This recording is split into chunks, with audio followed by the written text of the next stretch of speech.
কৈলাসের দেবী পার্বতী এবং কার্তিক একে অপরের সাথে কথা বলছিলেন। অন্যদিকে মহাদেব শিব ধ্যানেতে মত্ত ছিলেন। বাবা কার্তিক, ভগবান গণেশকে ছাড়া পুরো কৈলাসটা একেবারে শান্ত হয়ে গেছে, তাই না? এখন গণেশ যদি এখানে থাকতো তাহলে কত রকমের প্রশ্ন করত, তারপরে আমাকে বলতো, মা আমার পছন্দের লাড্ডুও তৈরি করে দাও। হ্যাঁ মা, বড় ভাইকে ছাড়া আমারও ভালো লাগছে না মা। আমিও তো অপেক্ষা করছি যে ভাই কখন কৈলাসে ফিরে আসবে, আমারও ভালো লাগে না। এইভাবে দেবী পার্বতী এবং ভগবান কার্তিক গণেশের জন্য অপেক্ষা করছিল। ঠিক তখনই ভগবান শিব ধ্যান থেকে বেরিয়ে আসে। ধ্যান থেকে বেরিয়ে এসে তিনি দেখেন যে দেবী পার্বতীর মন খুবই খারাপ। আরে পার্বতী, এটা কি? আজকে আপনাকে দেখে এত হতাশ মনে হচ্ছে কেন? এত উদাস কেন? আপনি এত চিন্তিত কেন? আপনার কি কোনো ভক্ত বিপদে পড়েছে? দেখুন স্বামী, ভক্তরা যদি বিপদে থাকতো তাহলে কি আর আমি এখানে থাকতাম? আমি তো ওদের সাহায্য করার জন্য ভুলোকে চলে যেতাম, কিন্তু আমার দুঃখের কারণ এইটা তো নয় স্বামী। আরে পার্বতী, তাহলে বলো তোমার দুঃখের আসল কারণটা কি? আপনি তো জানেন, কি আর বলবো বলুন তো। যখনই গণেশ চতুর্থী শুরু হয়, বিনায়ক তখন কৈলাস ছেড়ে ভুলোকে থাকতে চলে যায়। আর এখন বিনায়ক কৈলাসে না থাকাতে চারিদিকটা যেন কেমন ফাঁকা ফাঁকা লাগে। এই কারণে মনটা খুবই খারাপ। হে বাবা, বড় ভাইয়ের না থাকার কারণে আমারও খুব কষ্ট হচ্ছে। দেখো, আপনাদের দুঃখ দূর করার জন্য কিন্তু আমার কাছে একটা উপায় আছে। বাবা, সেটা কি? আমাকে তাড়াতাড়ি বলুন না। আপনারা কি ভগবান গণেশের মহত্ব জানেন? আপনারা কি এটাও জানেন যে ভগবান গণেশের পুজো করলে আমাদের মধ্যে কি পরিবর্তন হয়? কি পরিবর্তন হবে আমাদেরকেও একটু বলুন। ভগবান গণেশের পুজো করলে আমাদের দুঃখ দূর হয়, আমাদের জীবনের সমস্ত অন্ধকার দূর হয়। যদিও এখন তো নবরাত্রির সময় চলছে, তাই না? তার সাথে গোটা পৃথিবীবাসী কিন্তু গণেশ ভগবানের পুজো করছে। গণেশ কিন্তু এখন ভূলোকবাসীদের আশীর্বাদ করছে। চলুন পার্বতী, আমরাও আমাদের কৈলাসে গণেশের পুজো করি, তবেই কিন্তু আমরা পুরোপুরিভাবে আমাদের জীবনের সমস্ত কষ্টগুলোকে দূর করতে পারবো। দেখুন বাবা, বড় ভাইয়ের পুজো করাটা কোনো ভুল নয়, কিন্তু আপনি আর মা দুজনেই তো বড় ভাইয়ের থেকে বড়, আর বড় ভাইকে তৈরি করেছে মা। তাহলে আপনারা দুজন কেন বিনায়ক চতুর্থী পালন করতে পারেন না? বড় ভাইয়ের পুজো করুন। হ্যাঁ বাবা কার্তিক, অবশ্যই করতে পারবো। বিনায়ক শুধু আমাদের পুত্রই নয়, ও হচ্ছে পরম পূজনীয়। দেখো বাবা কার্তিক, পৃথিবীতে কিন্তু সমস্ত দেবতাদের আগে কিন্তু ভগবান গণেশকে সম্মান করা হয়, তাকে পুজো করা হয়। আমাদের শাস্ত্র অনুসারে গণেশ কিন্তু সব থেকে আগে পূজনীয়, তার কোনো তুলনা হয় না। সে কিন্তু একটাই, আমাদের প্রিয় গণেশ। তার সাথে কিন্তু সমস্ত দেবদেবীরাও যুদ্ধের আগে কিন্তু গণেশের পুজো করেই যুদ্ধ যেতেন। কার্তিক, তুমি তোমার মাকে জিজ্ঞাসা করো, তোমার মাও কিন্তু মহিষাসুরের সাথে যুদ্ধ করার আগে গণেশের পুজো করেছিল। হ্যাঁ বাবা কার্তিক, আমিও কিন্তু গণেশের পুজো করেছি। আর কোনো কাজ শুরু করার আগে না ভগবান গণেশের কিন্তু পুজো করা উচিত। তাহলে ঠিক আছে, চলো আমরা কালকেই বিনায়ক চতুর্থী পালন করব। এইভাবে কৈলাসে ভগবান শিব, দেবী পার্বতী এবং কার্তিক কৈলাসের মধ্যে বিনায়ক চতুর্থী উৎসব পালন করার সিদ্ধান্ত নেন।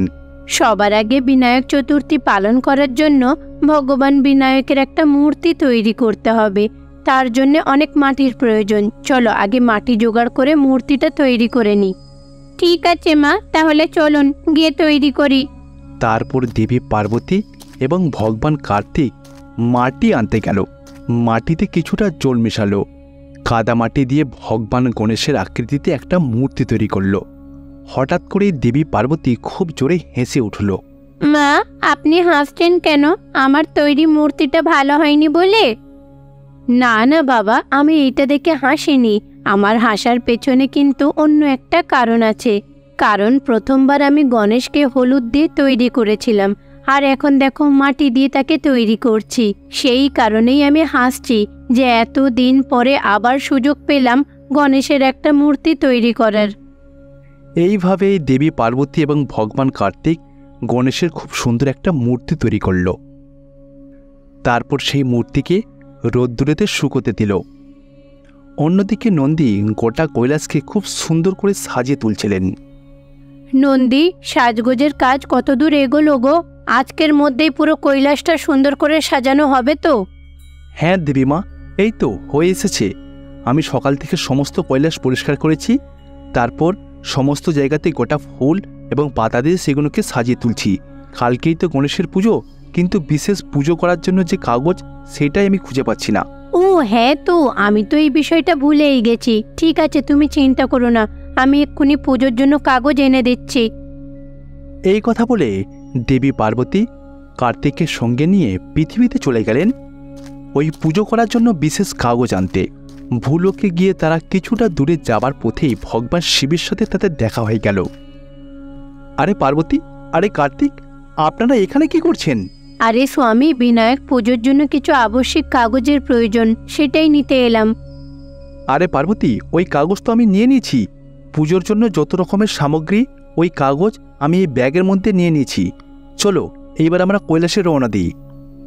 দেবী পার্বতী মহাদেব শিবের অনেক আগে এসে সমস্ত সামগ্রী জোগাড় করে দেবী পার্বতী এবং কার্তিককে নিয়ে কৈলাসে চলে গেলেন। এইভাবেই ওই দিনটা পার হয়ে গেল। পরের দিন সকালবেলা দেবী পার্বতী সকাল সকাল ঘুম থেকে উঠে স্নান সেরে রান্নাঘরেতে চলে গেল। আজ অনেক দিন পরে আমি রান্নাঘরে ঢুকলাম।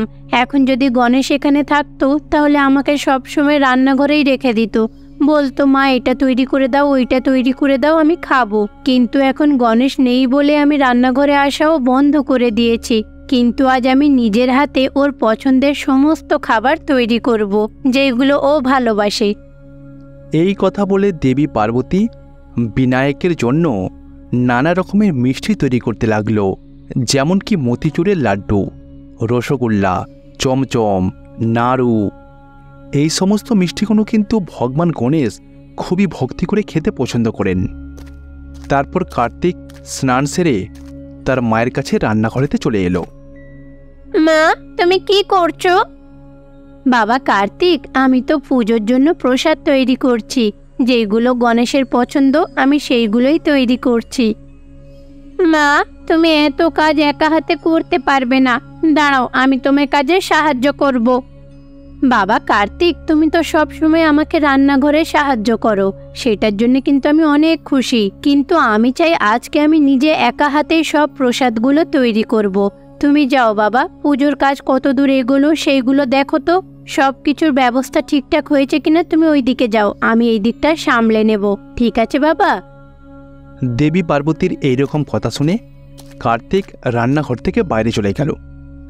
তারপর মহাদেব শিব এবং ভগবান কার্তিক গণেশ ভগবানের জন্য একটা খুব সুন্দর সিংহাসন তৈরি করেন। সোনালি রঙের ওই সিংহাসন দেখতে খুবই সুন্দর লাগছিল। তারপর দেবী পার্বতী গণেশের ওই মূর্তিটাকে সিংহাসনের মধ্যে স্থাপন করল। তার সাথে নানা রকমের ফুল, হলদি, কেশর দিয়ে ভালো করে সাজিয়ে তুলল। তারপরে দেবী পার্বতী গণেশের জন্য যে মিষ্টি তৈরি করেছিল সেইগুলো তাড়াহুড়ো করে রান্নাঘর থেকে আনতে গেল। স্বামী, প্রসাদ কিন্তু তৈরি হয়ে গেছে, এবারে শুধু পুজো শুরু করতে বাকি রয়েছে। তারা সপরিবার মিলে গণেশ ভগবানের সামনে বসেছিল। অন্যদিকে ভগবান শিব এক এক করে মন্ত্র উচ্চারণ করতে লাগলো। তারপর সবার আগে গণেশ ভগবানের মূর্তির মধ্যে প্রাণ প্রতিষ্ঠা করা হলো। তার সাথেই মাঝে মাঝে বিভিন্ন ফুল ছড়িয়ে মন্ত্র উচ্চারণের মাধ্যমে মহাদেব শিব পুজো করছিলেন। এইভাবেই তারা এক এক করে সবাই গণেশের পুজো করতে থাকেন। ভগবান গণেশ, আমি আপনার পছন্দের সবকিছু খাবার তৈরি করেছি, দয়া করে এটাকে স্বীকার করুন। তারপর দেবী পার্বতী বিনায়ককে এক এক করে সমস্ত ভোগগুলো চড়াতে লাগলো। পুজো সমাপ্তি হলে কার্তিক কান ধরে ভগবান গণেশের কাছে ক্ষমা চাইলেন। স্বামী, এখন কিন্তু আমার মনটা অনেক শান্ত হয়েছে।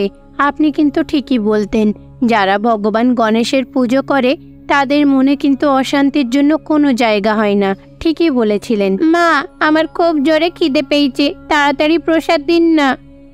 কার্তিকের এইরকম কথা শুনে দেবী পার্বতী ভগবান গণেশের সামনে কৈলাসের সকলকে মিষ্টি বিতরণ করলেন।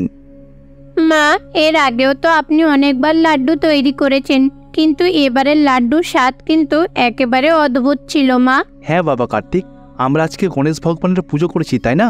সেই জন্য আজকে সমস্ত মিষ্টিগুলো আমাদের খুবই খেতে সুস্বাদু লাগছে।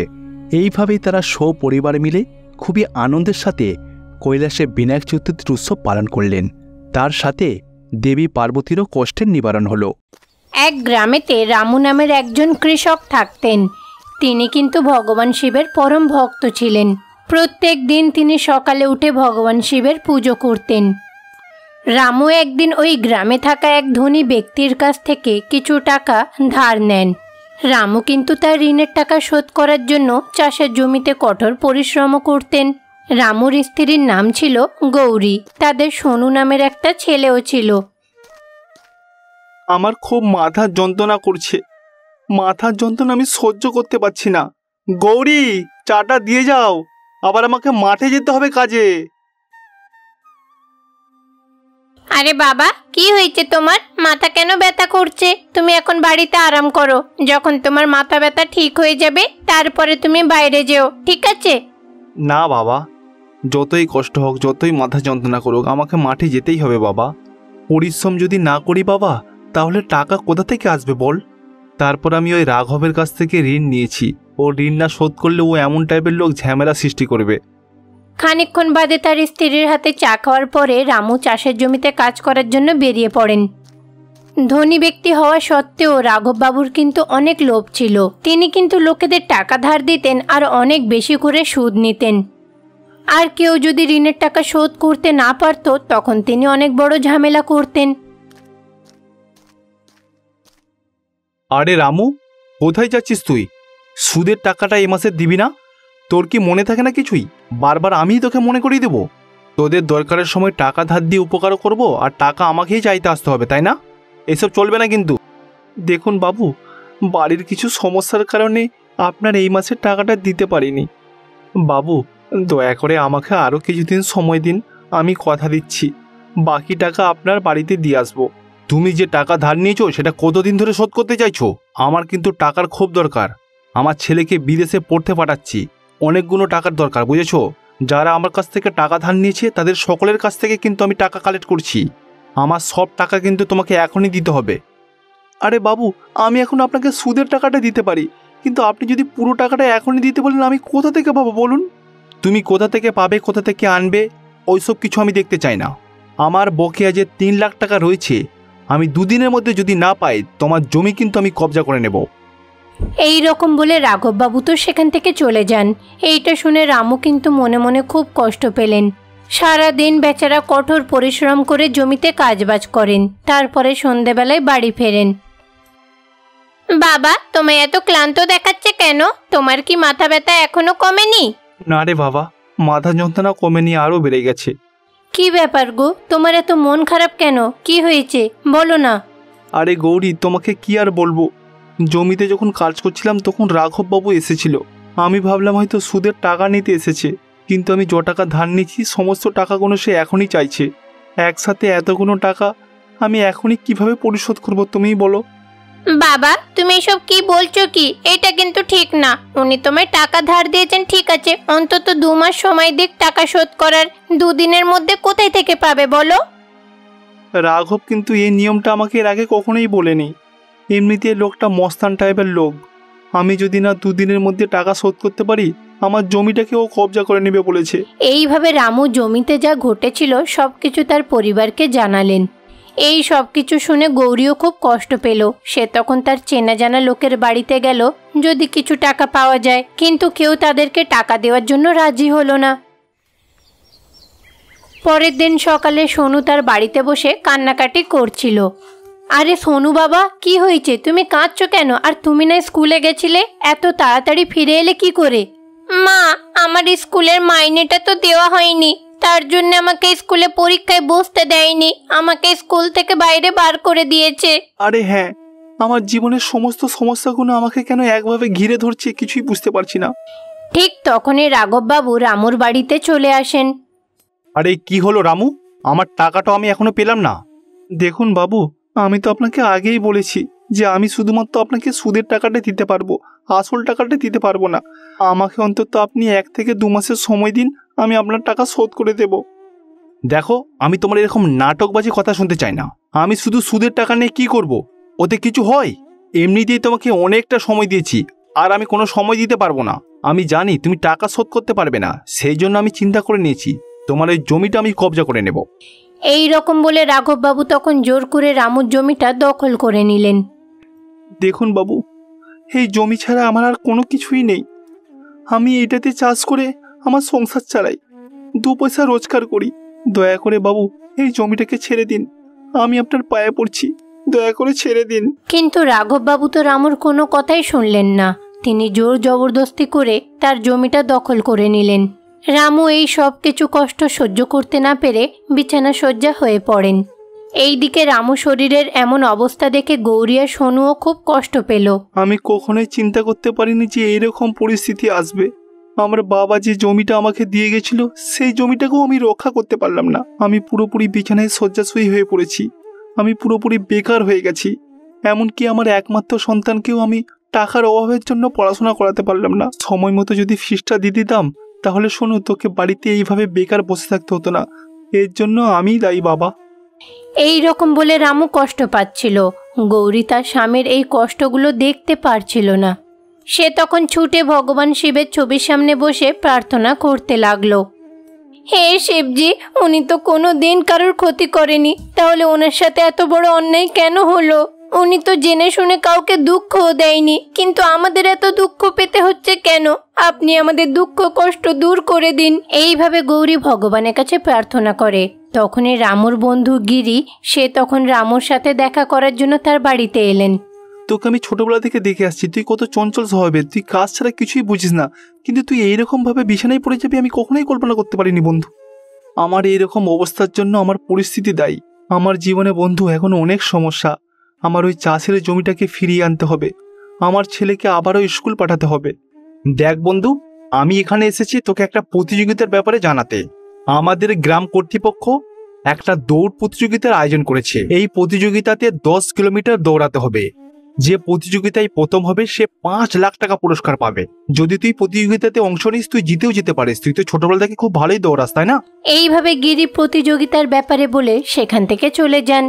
এই সব কিছু শুনে রামু মনে মনে ভাবল, প্রতিযোগিতায় অংশগ্রহণ নিয়ে যা টাকা পাবে সেটা দিয়ে সে তার জমি ফিরিয়ে নিতে চান। এই প্রতিযোগিতাতে আমাকে অংশ নিতেই হবে। এই রকম বলে তিনি যখন খাট থেকে ওঠার চেষ্টা করতে লাগলেন, তখনই হঠাৎ করে মাটিতে পড়ে যান। রামুর শরীর কিন্তু খুবই খারাপ ছিল, এতটাই খারাপ ছিল যে তিনি নিজের পাটাও ভালো করে নাড়াতে পারতেন না। আরে, এটা আমার সাথে কি হচ্ছে? আমি চিন্তা করলাম প্রতিযোগিতাতে অংশ নিয়ে অন্তত কিছু টাকা অন্তত উপার্জন করতে পারবো, কিন্তু এখন তো দেখছি আমার শরীরই আমার সাথ দিচ্ছে না। এই রকম বলে রামু জোরে চিৎকার করতে লাগলেন। হে ভগবান শিব, এইসব কি? আমি যে পরিশ্রম করে উপার্জন করব সেটাও করতে পারছি না। আমার শরীর তো দেখছি অনেক দুর্বল হয়ে পড়েছে। হে প্রভু, দয়া করে আমাকে কাজ করার শক্তি দিন। দয়া করে স্বামী, আমার রোগ থেকে আমাকে মুক্তি দিন। এইভাবে রামু ভগবান শিবের কাছে প্রার্থনা করেন। অন্যদিকে কৈলাসে বসে ভগবান শিব আর মাতা পার্বতী সবকিছু কিন্তু দেখছিলেন। হে প্রভু, আপনার ভক্ত সেখানে অনেক কষ্টে রয়েছে, ওনার কষ্টকে দূর করুন। আপনি এখানে বসে রয়েছেন কেন? যান, ওনাকে সাহায্য করুন। দেখো পার্বতী, কোনো ব্যক্তি যে কষ্ট পাচ্ছে তার কিন্তু মুখ্য কোনো কারণ অবশ্যই আছে। তার আগের জন্মের কর্মের কারণে এই জন্মে সে রোগগ্রস্ত হয়ে পড়েছে। এই রোগের কষ্ট তাকে ভোগ করতেই হবে। তার শাস্তি কমে গেলে তাকে আমি অবশ্যই সাহায্য করব। কিন্তু উনি যে এখন ভাবছেন যে ওনার পরিবারের জন্য ওনাকে লড়াই করতে হবে, এই সময় তো অন্তত আপনি ওনাকে সাহায্য করতেই পারেন, বলুন। দেখো পার্বতী, এতে আমি কিছুই করতে পারবো না। আগের জন্মের পাপের শাস্তি সবাইকে এই জন্মে ভোগ করতেই হবে। পার্বতী, আমার ইচ্ছা হচ্ছে যে আমি তাকে সাহায্য করি। আমি এইবার যাব আর তার শরীরের সমস্ত রোগকে আমি আমার মধ্যে নিয়ে নেব। এই রকম বলে ভগবান শিব তখন শুয়ে থাকা রামুর কাছে পৌঁছে যান। রামুর শরীরে থাকা সমস্ত অসুখ তিনি নিজের মধ্যে প্রবেশ করে নিলেন। এইভাবে ভগবান শিব অসুখটাকে নিজের মধ্যে নিয়ে কৈলাসে পৌঁছে যান। তিনি যখন কৈলাসে পৌঁছালেন, ওনার শরীরটা কিন্তু তখন অনেকটাই দুর্বল অনুভব করছিলেন। এইদিকে মাতা পার্বতী ভগবান শিবের দুর্বলতাকে কম করার জন্য ওনার সেবা করতে লাগলেন। অন্যদিকে রামু কিন্তু একেবারে সুস্থ হয়ে ওঠেন। আরে, এটা কি? কিছু ঘন্টা আগে তো আমি উঠতেই পারছিলাম না, আরে এখন তো দেখছি আমি হাঁটতেও পারছি আর চলতেও পারছি। গৌরী, দেখো আমি সুস্থ হয়ে গেছি। এই রকম বলে রামু তখন খুশি মনে দৌড় প্রতিযোগিতায় অংশগ্রহণ করলেন। তিনি কিন্তু অনেক পরিশ্রম করে ওই প্রতিযোগিতায় জয়ী হলেন। রামু 5 লক্ষ টাকা পুরস্কারও পেলেন। সবার আগে রামু তার পুরস্কারে পাওয়া টাকা নিয়ে জমিয়ে ফিরিয়ে আনতে গেলেন।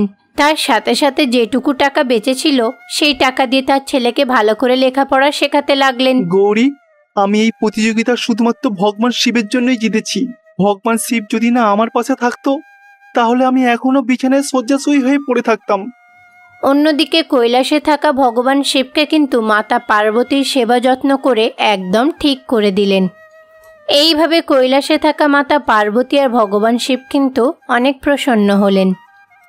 অন্যদিকে রামুর পরিবারও এখন ভগবান শিবের কৃপাতে খুশিতে থাকতে লাগলো।